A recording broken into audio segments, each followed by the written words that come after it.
कुहुबाय आता लागल जुपाय चल गह वाडगिंग भात पडाय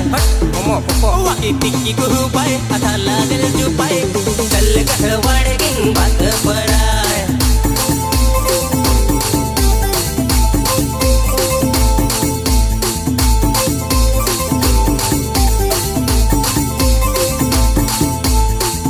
पेरणी झाली